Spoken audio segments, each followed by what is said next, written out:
பரிகார ஸ்தலங்கள் பகுதியிலே நாம் கடந்த 2 நாட்களாக காசியை பற்றிய சில தகவல்களை பார்த்து கொண்டிருக்கிறோம். காசி, வாரணாசி, பனாரஸ் 3 ஒன்று தான், ஒரே ஊர் தான். சென்னை, மெட்ராஸ் இப்படிலாம் சொன்னால் இப்படி அதே மாதிரி தான், எல்லாம் ஒரே ஊர் தான். அஃபிஷியல் நேம் இப்போ வாரணாசி. வாராணசிங்கிறது அதோடைய புராண பெயர். வாரணாசி அப்படின்னு தான் சொல்கிறாங்க. நம்முடைய பேச்சு வழக்கில் நாம் காசி காசி என்று சொல்லியே பழக்கப்பட்டு விட்டோம். காசியும் வாரணாசியும் ஒன்று தான். இதோடைய இன்னொரு பேர் தான் பனாரஸ். பனாரஸ் பட்டுன்னெலாம் சொல்கிறாங்களே, அந்த பனாரஸ் பட்டு தயாராகிற இடம் அதுதான். காசி, வாரணாசி, பனாரஸ் 3 ஒன்றே தான். இந்த வாரணாசிக்கு சென்னையிலிருந்து வாரம் 2 முறை ரயில் இருக்கிறது. சென்னை வழியாக செல்லும் ரயில் தினசரி செல்கிறது. ராமேஸ்வரத்திலிருந்து நேரடி ரயில் இணைப்பு இருக்கிறது. வாரணாசியிலே பார்க்க வேண்டிய முக்கியமான கோயில்களை பற்றி சொல்லி கொண்டிருந்தேன். அதிலே சிந்தாமணி விநாயகர், கேதாரீஸ்வரர், சக்கரலிங்கேஸ்வரர், திலபாண்டேஸ்வரர், மிருத்யுஞ்சயேஸ்வரர், பிரதான கோவிலான விஸ்வநாதர் கோவிலுக்கு உள்ளே செல்லும் பொழுது டுண்டி மகா கணபதி, சனீஸ்வரர் தாண்டி சென்றால் விஸ்வநாதர், மூலவரை தரிசனம் செய்கிறோம். மூலவரை தரிசனம் செய்துவிட்டு வெளியே வந்ததும் எதிரே தாரகேஸ்வரர் என்று ஒரு சிவலிங்கம். தாரக மந்திரத்தை முக்திக்காக ஜீவன்களுக்கு உபதேசம் செய்கின்றவர் தாரகேஸ்வரர். அந்த தாரகேஸ்வரரை தரிசனம் செய்துவிட்டு வெளியே வந்தவுடனே அன்னபூரணியின் சன்னதி இருக்கிறது. அன்னபூரணி தாய் அங்கே ஞானத்தை வாரி வாரி வழங்கி கொண்டிருக்கிறாள். அன்னபூரணி என்றால் உடனே நமக்கு சாப்பாடு போடுற அம்மா அப்படின்னு ஞாபகத்துக்கு வரும். யாராவது நல்லா சாப்பாடு போட்டால் தாயே அன்னபூரணி நல்லா இருமா அப்படிம்போம். அன்னம்னா சாப்பாடுன்னு ஒரு அர்த்தம் இருக்குது.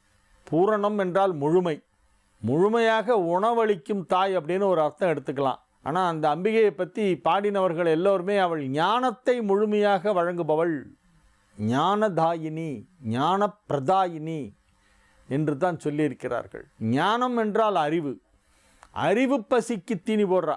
அறிவு பசியை போக்குகின்ற, அஞ்ஞானத்தை போக்கி ஞானத்தை கொடுக்கின்ற ஒரு தாயாக அந்த அன்னபூரணி உருவகப்படுத்தியிருக்கிறாள். அந்த அன்னபூரணி உருவகப்படுத்தப்பட்டிருக்கிறாள். அறிவு பசிக்கு அன்னமிடுபவள், வயிற்று பசிக்கும் அன்னமிடுபவள். ஆன்மா முக்தி அடைவதற்கு ஞானம் முதலில் வேண்டும், அதன் பிறகு பக்தி வர வேண்டும். அந்த பக்தியும் ஞானமும் சேர்ந்து வைராக்கியமாகி அது ஞானத்தில் கொண்டு போய் சேர்க்கும். இந்த 3ஐயும், பக்தி, ஞானம், வைராக்கியம், இந்த 3ஐயும் கொடுக்கும் தாய் தான் அன்னபூரணி. மேலெழுந்த வாக்கிலே பார்க்கும் பொழுது அன்னபூர்ணியை வேண்டிக்கிட்டால் நல்லா சாப்பாடு கிடைக்கும் அப்படின்னு பொதுவாக மக்கள் நினைத்து கொண்டிருப்பார்கள். அதுவும் உண்மைதான். உலகிலே வாழ்வதற்கு அன்னம் மிக மிக அவசியம். உண்டி கொடுத்தோர் உயிர் கொடுத்தோரே. பாரகம் அடங்கலும் பசிப்பிணி அருக. அக்ஷய பாத்திரத்தை எடுத்துட்டு காயசண்டிகை வரான். மணிமேகலை வரும்பொழுது வரும். அது மணிமேகலையில் வரும். பாரகம் அடங்கலும் பசிப்பிணி அருக. ஆகவே பாரகம் அடங்கலும் பசிப்பிணி போக்கும் தாயாக விளங்குகின்ற அன்னபூரணி, கல்லினுள் இருக்கும் தேரைக்கும் படியளக்கும் தாய், விஸ்வம் எனப்படும் அகில உலகிற்கும் தலைவனாக விளங்குகின்ற அந்த விஸ்வநாதனோடு சேர்ந்து அனைத்து ஜீவராசிகளின் பசியையும் போக்குகின்ற தாயாக விளங்குபவள் அன்னபூரணி தாய். அந்த சன்னதி எதிரியே இருக்குது. விஸ்வநாதரை தரிசனம் பண்ணிட்டு வந்தவுடனே அன்னபூரணி. அன்னபூரணியை தரிசித்து விட்டு பிறகு ஒரு சின்ன சந்து வழியாக அப்படி இப்படி இப்படி வளைஞ்சு கொஞ்சம் தூரம் போனால் விசாலாட்சி கோயில் வந்துடும்.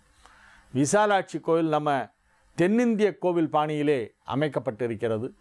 விஸ்வநாதர் கோவிலிலேயே தென்னிந்தியர்களுடைய, குறிப்பாக தமிழர்களுடைய பங்களிப்பு நிறைய இருக்கிறது. தினசரி அதிகாலையிலும் மாலையிலும் இரவிலும் நடைபெறுகின்ற பூஜை இருக்கிறதே, அதற்கு தேவையான அபிஷேக சாமான்கள், அந்த தீபாராதனை ஹார்த்தி என்று சொல்வார்கள், அந்த ஹார்த்திக்கு தேவையான பொருட்கள், அபிஷேகத்திற்கு தேவையான அனைத்து பொருட்களையும் எடுத்து செல்பவர்கள், கொண்டு போய் சேர்ப்பவர்கள், காணிக்கையாக வழங்குபவர்கள் நகரத்தார்.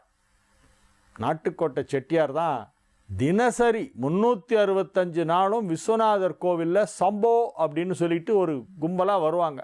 நாட்டுக்கோட்டை நகரத்தார் சத்திரம் என்று அங்கே இருக்கிறது கோவிலுக்கு அருகிலேயே. அங்கிருந்து இளநீர், பன்னீர், தேன், பால், தயிர், பஞ்சாமிர்தம், இப்படி எல்லா அபிஷேக சாமான்களையும் அழகாக எடுத்துக்கொண்டு வரிசையாக கல்யாண ஊர்வலம் செல்லும் பொழுது எப்படி முன்னால் சீர் வரிசைகளை எல்லாம் பெண்கள் எடுத்துக்கொண்டு செல்வார்களோ அதை போல நாதஸ்வர முழக்கத்துடன் நாதஸ்வரம் தவில் வாசிக்கப்பட்டு ஊர்வலமாக அடியார்கள் சென்று நாட்டுக்கோட்டை சத்திரத்திலிருந்து விஸ்வநாதர் கோவிலுக்கு சென்று அபிஷேகத்திற்கு தேவையான பொருட்களை எல்லாம் கொண்டு போய் தினசரி அங்கே கொடுத்து விட்டு அதை வைத்து வணங்கி அபிஷேகத்தை பார்த்துட்டு வருவாங்க.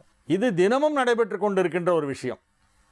ஒரு நாள் கூட தவறாமல் 365 நாளும் 3 வேளையும் அந்த விஸ்வநாதருக்கு அபிஷேகத்திற்கான பொருளை கொடுப்பவர்கள் நமது தமிழகத்தைச் சேர்ந்த சிவனடியார்கள் என்று நினைக்கும் பொழுது நமக்கெல்லாம் ஒரு பெருமையாக இருக்கும். ஆகவே நம்ம போய் வெறும் தரிசனமாவது பண்ணிட்டு வரணும் இல்லையா? அற்புதமான ஒரு ஆலயம் அந்த விஸ்வநாதர் ஆலயம். சின்ன இடம்தான், ஒரே ஒரு சின்ன சன்னதி, சின்ன சிவலிங்கம் தான். அதுவும் எல்லோரும் உட்காண்டு அப்படியே கீழே குனிஞ்சு தான் அதை தொட முடியும். எல்லோரும் உட்காந்து அதை தொட்டு தழுவி வணங்கணும்னு ஆசைப்படுவாங்க. கூட்ட நெரிசலில் கடுபடியாக இருக்கும். போலீஸ்காரங்க பின்னாலேருந்து சட்டையை பிடிச்சி இழுத்து சலோ பையா சலோ சலோ சலோன்னு அனுப்பிட்டே இருப்பான் வேகமாக. இருந்தாலும் ஜனங்க வந்துட்டு தான் இருப்பாங்க. மறுபடியும் சுற்றிக்கிட்டு மறுபடியும் வருவாங்க. காலையில் எர்லி மார்னிங் கோயில் திறந்துருவாங்க, ராத்திரி வரைக்கும் திறந்துருக்கும்.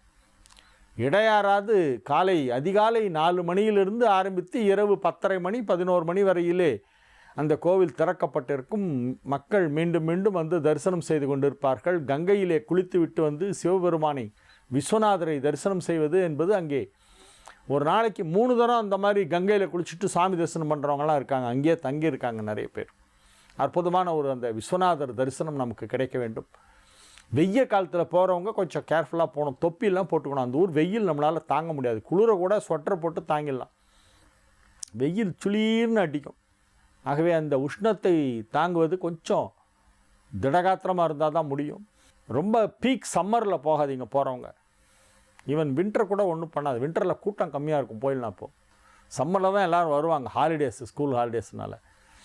அந்த விஸ்வநாதர், விசாலாட்சி, அன்னபூரணி எல்லாம் தரிசனம் பண்ணி கொண்டு அங்கேருந்து வெளியே வந்தவுடனே காலபைரவர் கோவிலுக்கு அங்கேருந்து கொஞ்சம் தூரம் போகணும். காலபைரவருங்கிறது அங்கே தான் ரொம்ப சிறப்பு வாய்ந்தது.